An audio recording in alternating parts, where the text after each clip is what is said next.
Time now for sports on 104.7 The Cave. Here's Ned Reynolds. Mike, the intern, Ned Reynolds in the studio. It is a Red Monday. The Kansas City Chiefs are back at home again tonight against the Washington Commanders, and they are favored, but this time not by 12.5. This has been fluctuating all weekend long, and it's because, of course, the guys in Vegas set the point spread by the amount of money that comes in, and apparently some money has come in on the Commanders at 12.5. Therefore, the spread is now down to 10.5, but it makes no difference. It's still double digits, and I think the Kansas City Chiefs can probably name the score against this team.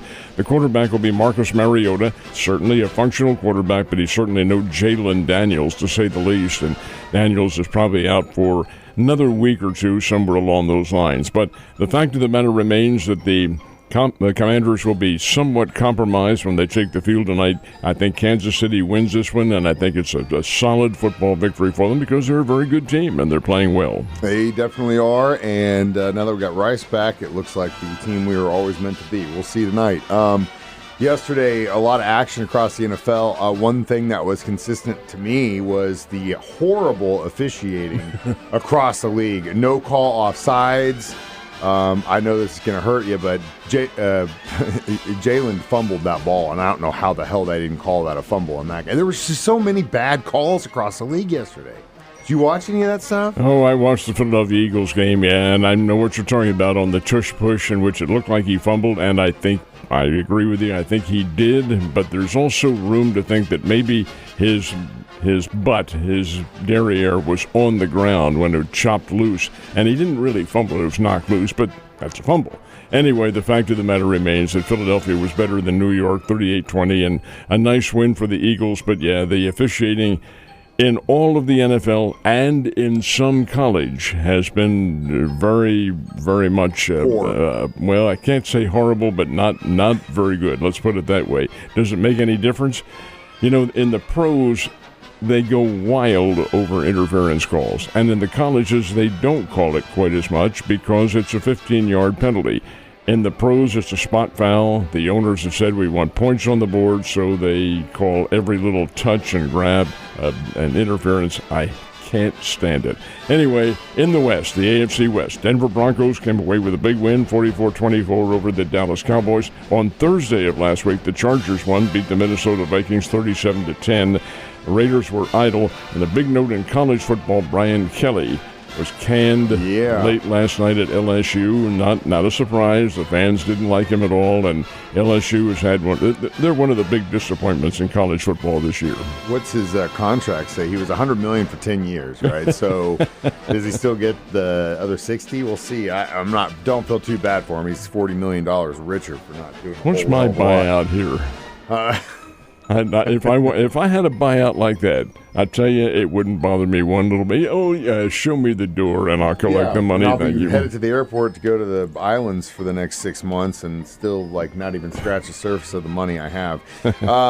So basically what you're saying is everyone else in the AFC West got a win, so the Chiefs must get a dub tonight.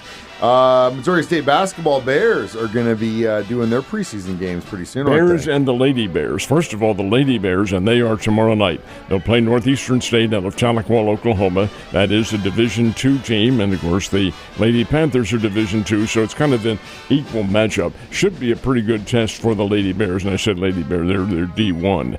The Bears themselves play on Friday night, and they're hosting Maryville College from St. Louis, the Maryville College Saints. Maryville plays in the same conference with Drury. That's the Great Lakes Valley Conference. So this will be an interesting little test for the Bears. The Bears are, like they were last year, all new. The players, now it's not literally all of them, but many of them. A couple returnees from last year, but Cuonzo Martin still has to bring his team together. In talking to him, he does like this team. He thinks they're going to be pretty good. We'll find out. But a little exhibition game, first for the Lady Bears tomorrow night, and second for the Bears on Friday night. So I felt like the Dodgers put one of their best foot forwards in Game 2 with arguably one of the best pitchers. He went the distance for the Dodgers, got an absolute dub for them in Game 2. They're not going to be able to do that every game, so who are they starting tonight in L.A.? Well, they will start Tyler Glasnow tonight, but you're right about Yamamoto. He did on Saturday go the distance, and that is a rarity in baseball anymore. The last time, I think this is right, the last time it happened in a World Series game was 2016 or 2017, somewhere around there. That's how rare it is.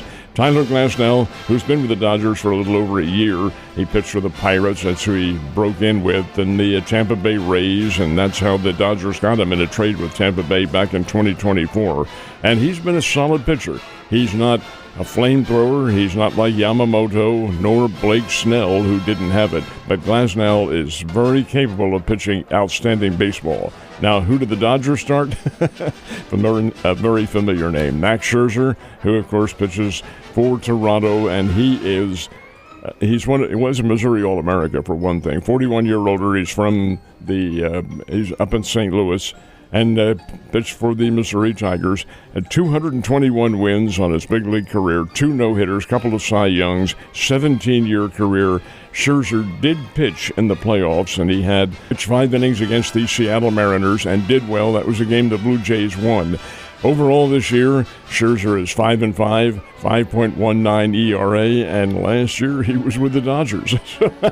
So this is a very interesting set of circumstances. Scherzer's one of the best in baseball.